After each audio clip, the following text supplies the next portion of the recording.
Hey, John. John, you're going to lead us in the Pledge of Allegiance as you did virtually before? Yes, that's why I got the flag up on my screen. Oh, there you go. Okay, you are live. All right. We are live. Are you ready? We're ready. Well, I got to open the meeting first. Okay. Okay. I'll call the meeting to order. First on the agenda is the Pledge of Allegiance. If John Ferry will lead us in that. I pledge allegiance to the States of America and to the republic which stands one nation, under God, under God, indivisible, indivisible, liberty for all. justice all. for all. Okay. All right. Thank you, John. So where this is a special meeting, we have a very short agenda. I'm going to move the public comment section to the end of the agenda. The Will, if you could tell people how to call into that since we're doing virtual.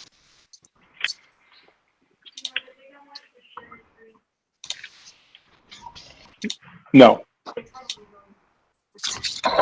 Will, are you there? Can you indicate how people can contact us for public comments? I'll fill you in. For those of you who might be watching or listening to this stream, there's a number on the page that you can look at. And when we call for public comment at the end of the meeting, you can dial into that number and it will call into my office and I will answer the phone. Okay, very good. All right, so public comments we'll do later if anybody's interested in that. Sorry about the delay in jumping in. I was off the meeting to go check the YouTube link, and then I heard you saying that, and then I joined again. And of course, Peter already took care of that question, so sorry about that. Very good, no problem. All right, so next up on the agenda, I think Peter wanted to make a few comments on the superintendent's reports, and then I think the only other agenda item is the winter athletics discussion. Yes, and I'll be very brief. I just thought you might like an update.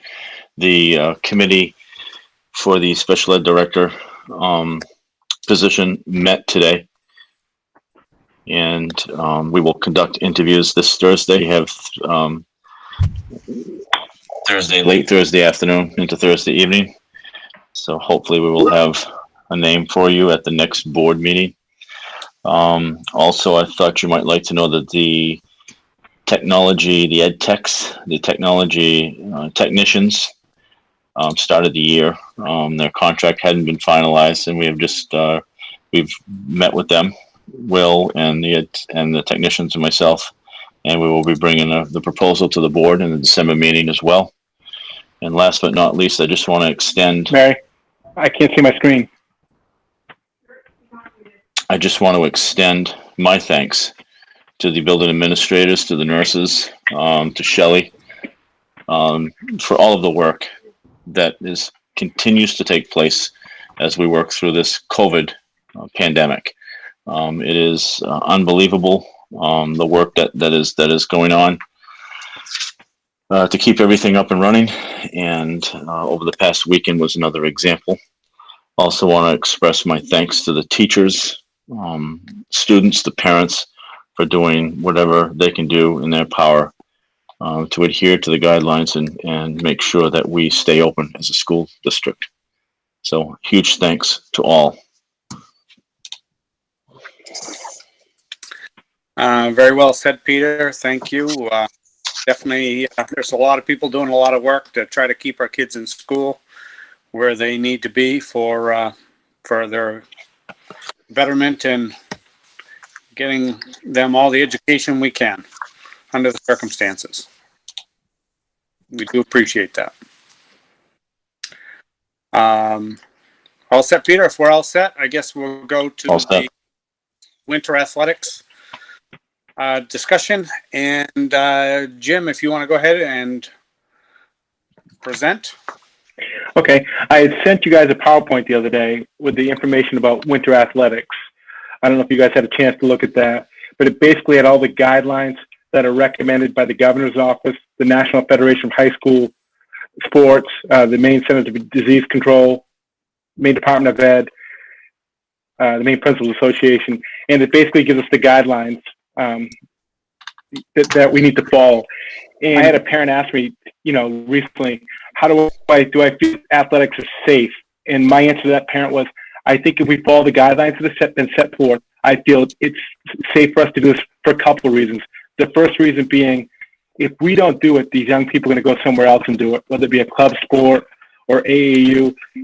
And we know if we do it, we're going to follow the guidelines. We can't be sure if the other groups do it, if they're going to follow the guidelines. And potentially they could bring this virus into our school if we're not careful. But I'm really comfortable with the guidelines are. And I certainly will take any questions about the guidelines if you have any.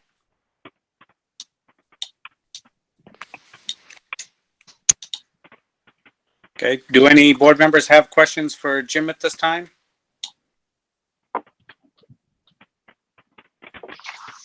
Are we going to go over the individual sports, or are we just looking at the guidelines, or how is that working?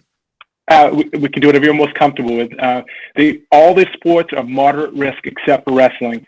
And as of right now, wrestling will not start till late February if it starts. Jim, why don't you walk us through your PowerPoint presentation? That Okay. might answer some questions, and then we can go from there. Okay. So on slide number 2, for the junior high, we just have boys and girls basketball.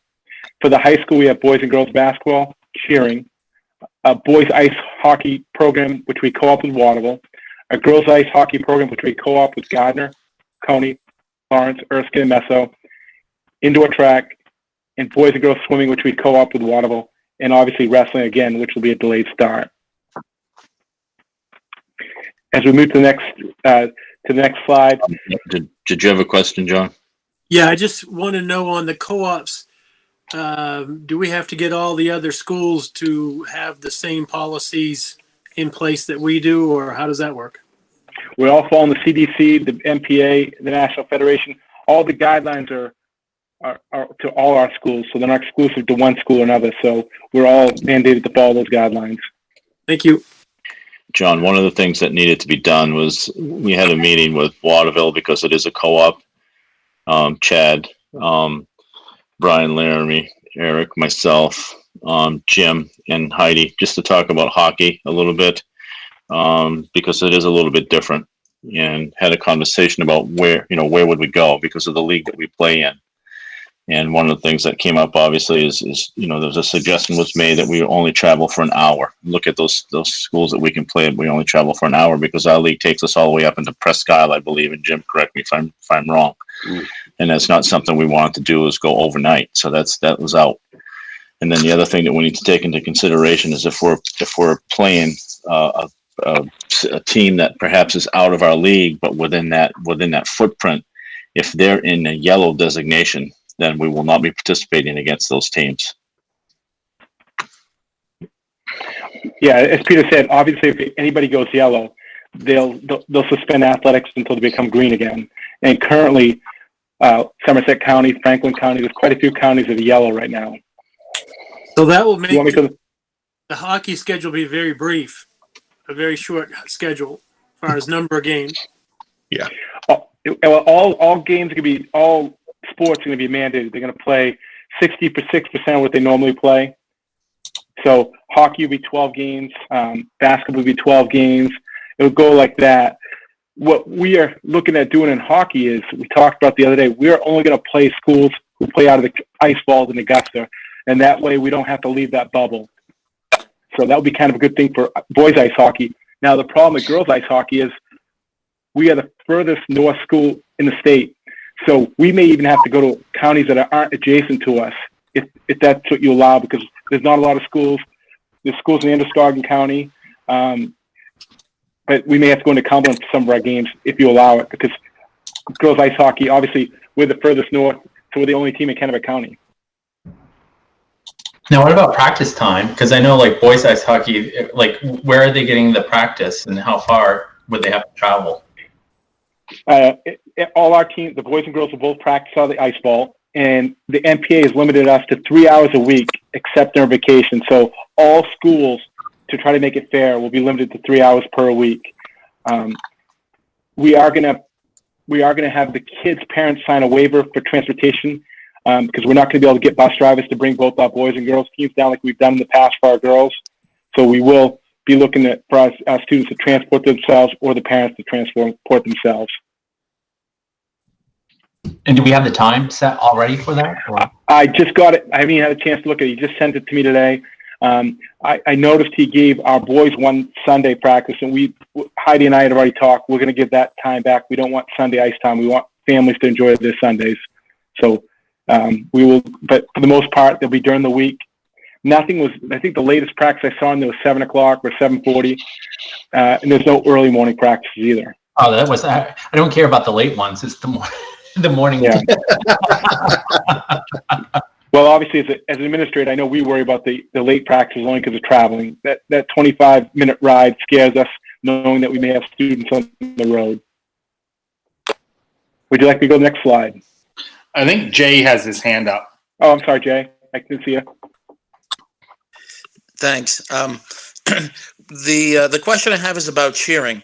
Are we talking about cheering at games, or are we talking about competitive cheering? Because competitive cheering has a whole lot more contact, and it seems to me that it would be mitigated if the cheerleaders were just cheering for other sports as opposed to doing their own competition. This year, there's going to be no sideline cheering, so there'll be no cheering at games at all.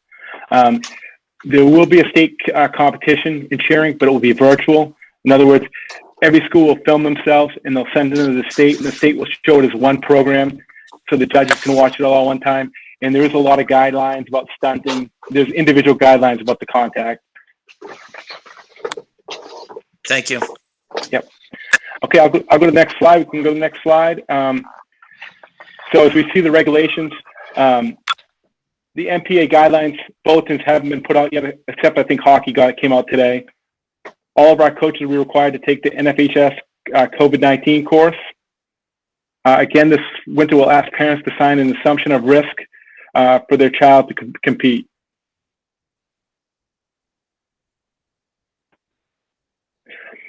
Sports teams will play all games in their county or adjacent counties. Again, girls ice hockey may be the exception to that rule if you allow it. If there's a positive COVID-19 case is determined, the schools will follow the safety plans set up by the Department of Health, CDC, and local health guidelines to determine a plan of action. Athletes must complete personal health screenings daily. We have on our website a daily screening that they'll be required to do by 2 o'clock every day if they want to practice. It's on our athletic website. It takes about 2 minutes, and the trainer will be able to tell who doesn't send that in to us. The first time an athlete doesn't fill it out, they'll get a warning. The second time, the trainer will hold them out of practice. All athletes will have to do proper hand sanitizing at all times. We will ensure that our facilities have been properly cleaned and disinfected with hand sanitizers. Woo. Disposable masks will be required for everybody. We will also have physical distancing, which will be required. All players and all coaches at all times will have to wear face masks at practice. The only exception will be if they hydrate, and we will have an area that we selected just for hydration that athletes can go into when they take a drink. And of course, all athletes will have their own drinking bottle. We will not be any shared water this year. And the last thing is this year there'll be no spectators this winter, and we will stream home games. But there'll be no spectators. That's something that the NPA required. With the 50 and under number, it's almost impossible to let fans in anyway. With the example, if you play basketball, the JV team would probably have 12 players. The varsity team would have 12 players. Right there, you'd be at 48. And that would be right about the number, the level of number that we can have. We will have a staging area for teams, like the varsity team will stay in the staging area until the JVs leave the court, so that we never have 50 people in the gym at one time. Any questions? Jim, you might want to talk a little bit about the delayed, or proposed delayed start. Originally, It was going to be, and why we did that. Yep. The NPA will allow teams to start practice on December 7th. After Peter, I, and Chad and even Heidi and Eric had talked about our hockey co-op. We thought it would be best to start on December 14th. And that way we'll get to see what the incubation period and the Thanksgiving travel would be and to see if we're going to have an outbreak. So we thought it was safe to go the 14th, not rush into it, get a kind of a better idea of where we are with COVID-19. Now, again, if on any Friday we're designated yellow, that would stop all athletics immediately anyway. So, but we decided December 14th would be a better start time. And that's across all sports. Yes. Every sport. Yeah. Now, some coaches, like for example, Kenny Netto, indoor track, he's going to start after the new year. A lot of stuff in the school, and I think he wants to keep these kids involved, but at the same time, he's worried about burning them out, just running the hallways, jumping in the gym and stuff. So he has submitted a program to me, which I thought looked great, that will allow the students to be engaged, yet understanding that we probably won't have meets. They haven't closed that door yet, but it certainly doesn't look like we're going to have meets because we can't find any venues. So indoor track is going to be mostly at the high school itself? Yeah, that's the only place it will be.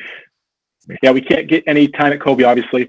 And the KVAC contacted USM, Orono, Bowdoin, Bates, and we can't get into any field houses throughout the state of Maine. Yeah.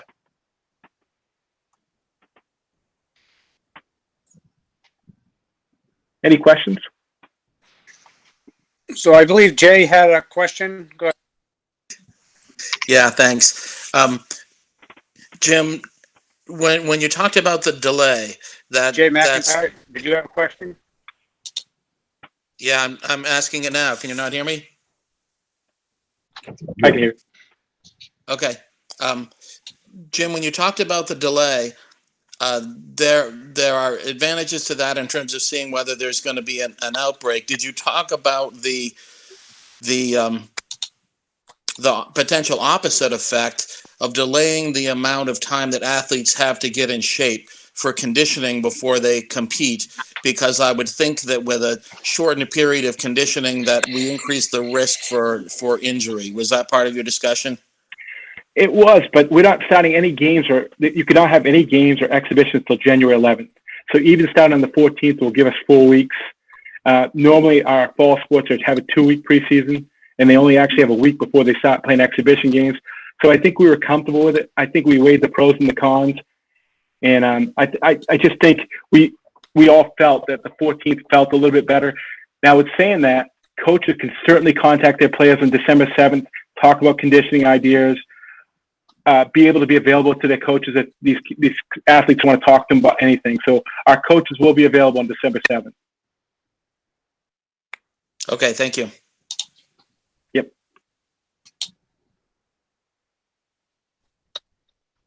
Now, let me ask you this, Jim.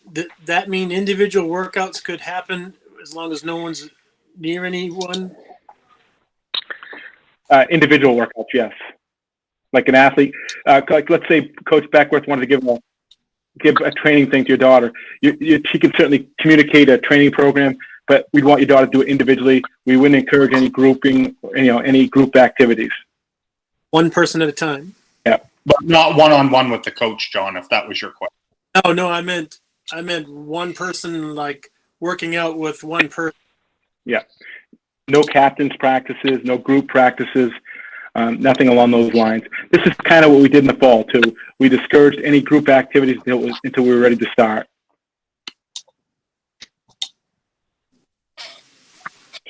Was there any discussion about the amount of cohorts that could be affected? Like girls ice hockey has 5 different schools? Yep.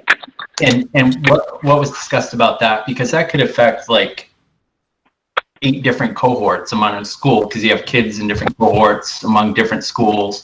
Was there any concern about, having so many kids from so many schools that an outbreak happened that could affect 5 schools? Yeah. Well, as of right now, the school has a outbreak. Obviously, with tracing and stuff, you'll take anybody who's a contact of somebody who has COVID-19.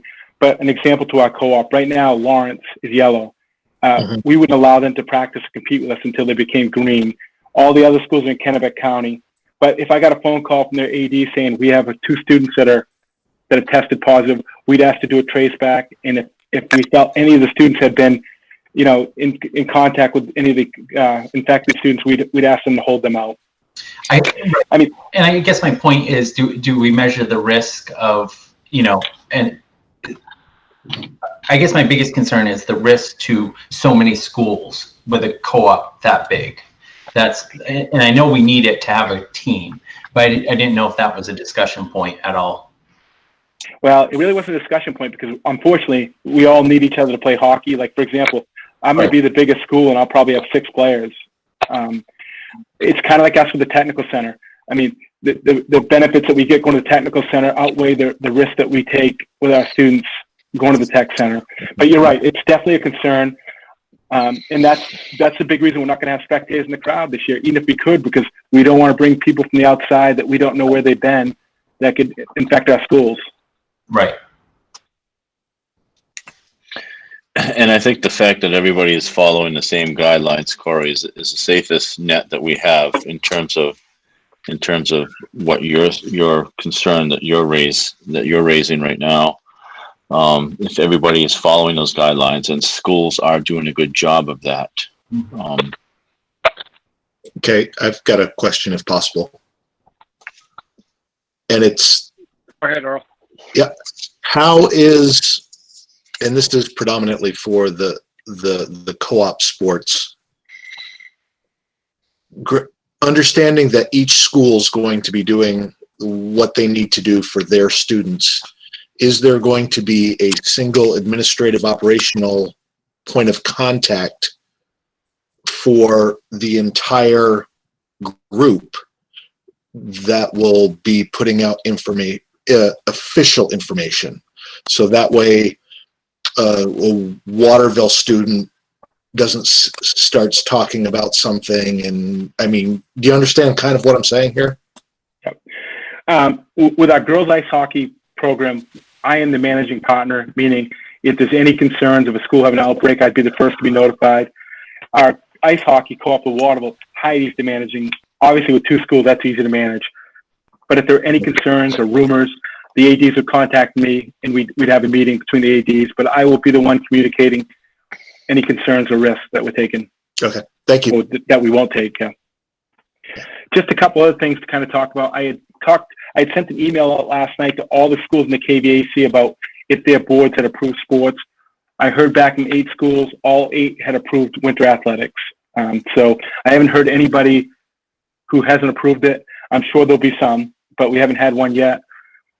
Another issue is we will keep 15 minutes between practices in our gym to let the air quality get a chance to turn over. So we will not do back-to-back practice right away. We'll take 15 minutes. We'll open the doors to the gym and let the air get circulated around before we start another practice.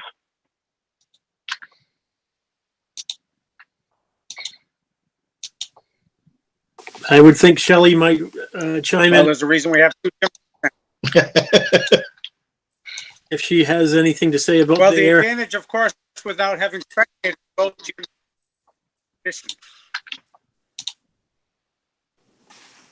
Shelley?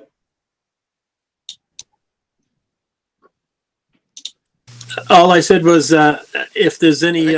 John, did you have a question?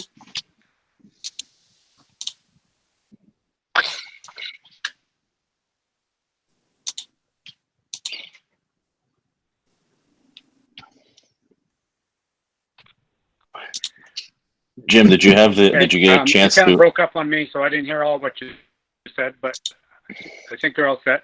Definitely with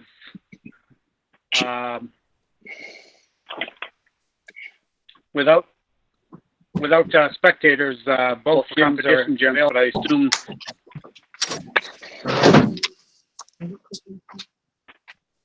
I'm sorry, Joe, I lost you. Are you hearing me? I think You're breaking up. Yep. it might be breaking up. I'll just jump in with a few more items at this point. Okay. Can you hear me now? Yes. All right, let me try.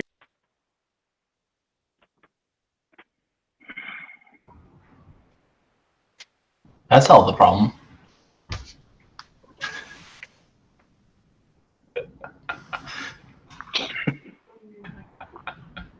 Yeah.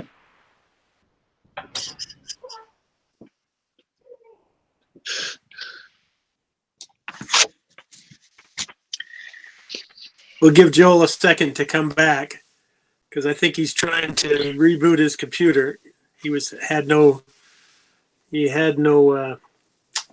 Is that charge. that- There you go.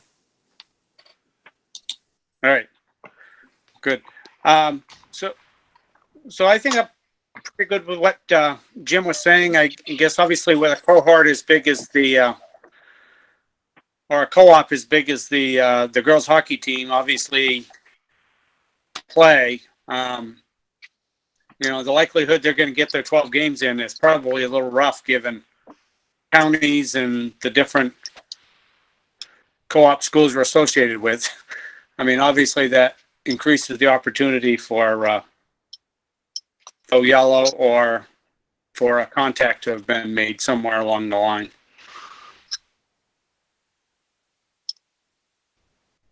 So, did anybody else have any questions? One more quick question. So what happens to school? So school goes yellow. Can you hear me? Will you continue on going? Like they still can individually practice, right? Or does it all stop? Well, are you talking about Brock co-ops or Well, no. Like so, for example, like let's say we went yellow. we're done the athletics, suspended on that day? But can coaches still reach out to kids? Virtually, yes. Okay, that's my question. Okay. So coaches can reach out to kids. Can kids do the individual activities that they were doing, not one-on-one, not coaches' hours or anything like that, but can kids still do training inside the gym or running in the halls? No. No, they have to have a coach present to be in the school using the facility, and we don't want any live practices until the 14th. Okay. And after the 14th, if we go yellow, then we're done and the kids can't do any of that work with the coaches. Until we go green. Right. Okay. And if we go yellow, the school is just for school. There's nothing after school, nothing before school. It's kids come in, they go to class, they leave the building.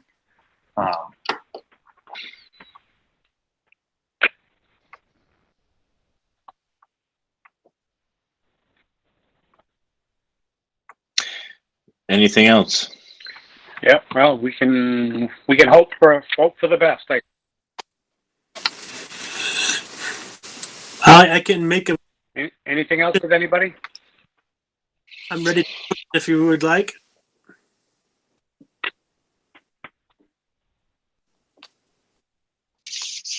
So,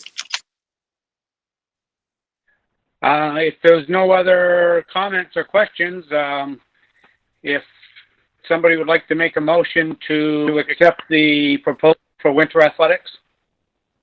I move to accept the proposal, including both high school sports that are listed and junior high.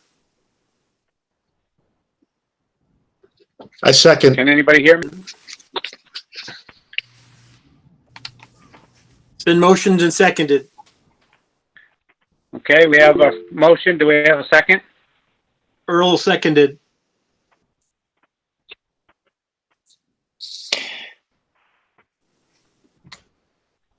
The only thing that I would Okay, add, who had the second? the only thing that I would add to that motion, Earl seconded. Okay, is there any further discussion? Joel,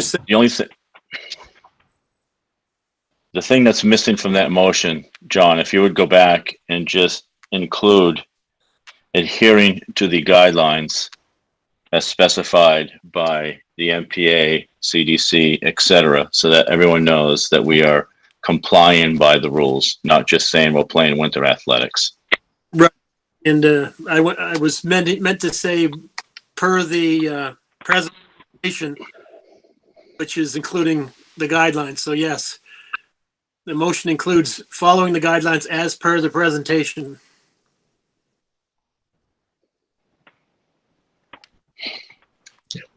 Okay, Earl, do you concur with that with your second? Absolutely.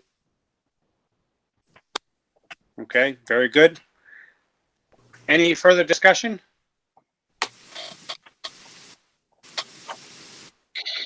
Okay, hearing none, all in favor of the motion?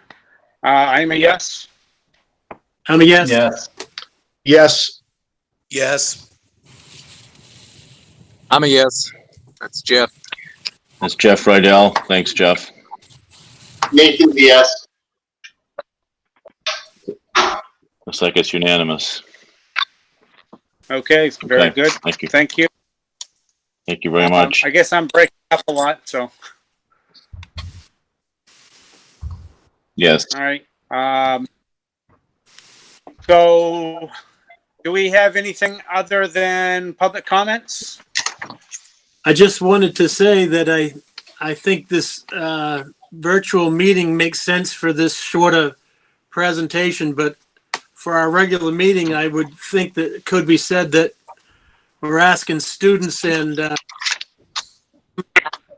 meetings, and we should consider that when we have our next meeting, our full meeting, because we can always let people go remote if they don't want to attend in person. We students and staff to do what we're not doing. Well, we kind of are asking students and staff to do what we're doing right now, John. The administrators are working really hard right now, especially right after Thanksgiving break. Do not have any meetings in person unless they absolutely feel as though they have to, because we're following the tracing right now. And so this week will be the most dangerous week. We're looking at that, and we're going week by week. But absolutely, we would look at December and look at that and see where we stand, and make a decision based on that. Yeah, this is a special meeting and a brief meeting, so.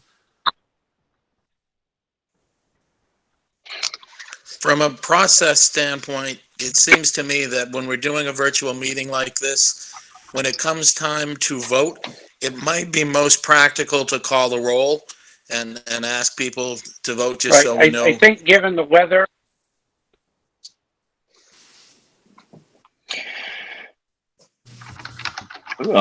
Jay, I was ready to call the roll. I think we'll definitely look at what we're going to do for the next meeting. I think the next year. Jay, I was ready to call the roll, but as you can see, Joel's having some real difficulty with his phone, and so it's very difficult to call a roll this evening. I didn't feel it was my place to call that roll, but typically that's what we have done in prior meetings. We've called the roll. Okay, thank you.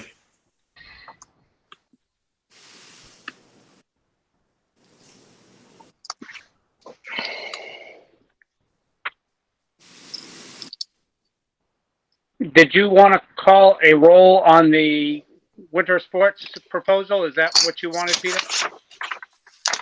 Jay was suggesting that if we have a virtual format, that we should be doing a roll call, which is what we've done in the past.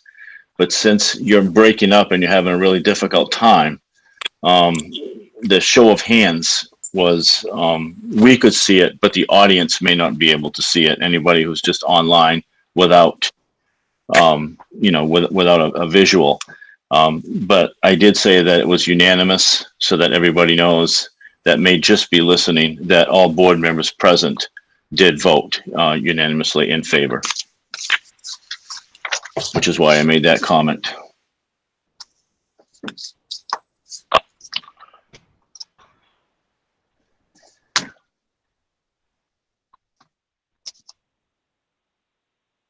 So with that, Joel, I think we're all set.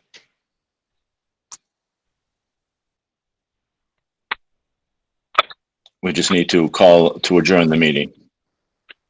Okay. Thank you, Peter. You're right. We did do a roll call vote previously, and my connection is particularly bad tonight. Okay. Public comments. Is anybody calling in for public comments? Now's the time. Okay.